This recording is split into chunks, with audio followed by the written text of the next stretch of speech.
Hey everyone, and welcome back for another deep dive.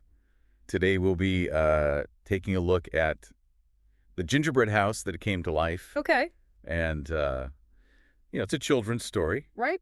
but as always, we're going to be looking, a little bit deeper into it and seeing what kind of insights we can get out of this. Yeah, for sure. I mean, like you said, on the surface, it's a fun little children's story, but like when you get into it, Yeah, there's a lot of stuff about empathy and problem solving and like the power of imagination and all that. totally. Yeah, It's like, it's really it good. starts off with like that classic gingerbread house image, right? Yeah, yeah. You got your gingerbread bricks and your frosting snow and like those little gumdrop windows and stuff. The peppermint door.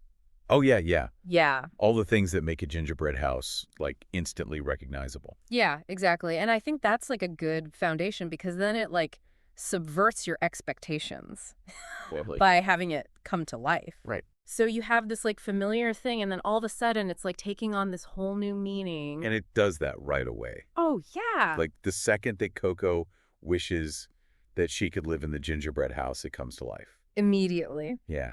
And, like, that's got to be such a hook for, like, a kid reading this story, Absolutely. Like it's that surprise, that like really grabs their attention. Yeah. But it's also like the author does such a good job with like the humor of like this house running amok, Yes. like the candy cane legs and like the gumdrops bouncing around and the frostings going everywhere. It's just like a So, very vivid image. yeah, and it's just, like, so absurd, too, right? Totally. Like, the thought of a house, Especially a house made of candy right, exactly. coming to life and like running around. Yeah, and then it goes to, like, a bakery and a Christmas Mm. tree lot and, like, The frozen pond. it's just like lake. all these like very normal places. Right.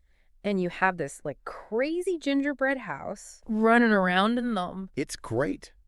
It's very funny. Yeah, and then there's this, like, deeper meaning too, right? Yeah, Like, yeah. it's not just that it's running amok for no reason. Yeah. It's yeah. like it wants to actually, like, experience stuff before it gets eaten, you know? Yeah, it wants to like see the world and have adventures. Yeah. Like it doesn't just want to be stuck in this box, Right. waiting to be eaten.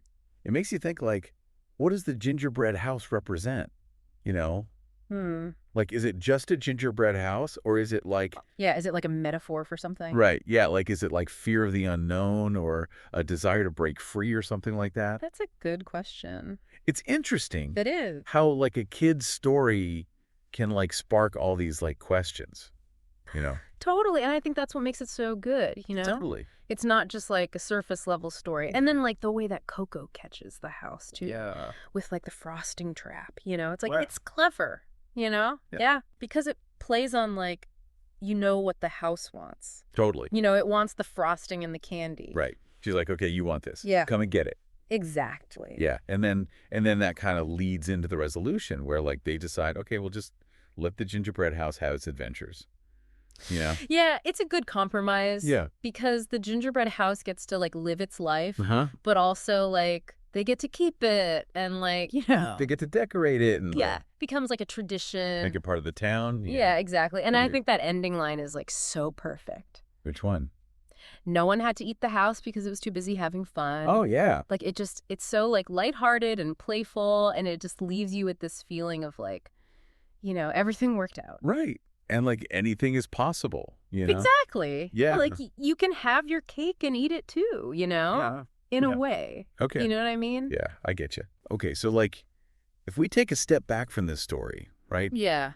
it's not really just about a gingerbread house, Right. It's about, like you were saying before, like seeing things from a different perspective. Yeah. And like empathizing with others and like finding creative solutions. Yeah, and, like, maybe even, like, not being afraid to, like, let go a little bit, Yeah, that too. and, like, try something new. Exactly. Yeah. I think it also makes you think about like what other things in our world Yeah. might have like secret desires, Like, what if my toaster wants to go on an adventure? Exactly. Yeah. What if your car wants to like, drive to the beach or Right. something? Yeah, and, like, how would we even know, I don't know. That's a good question. It really makes you think. It does. Well, that's Yeah.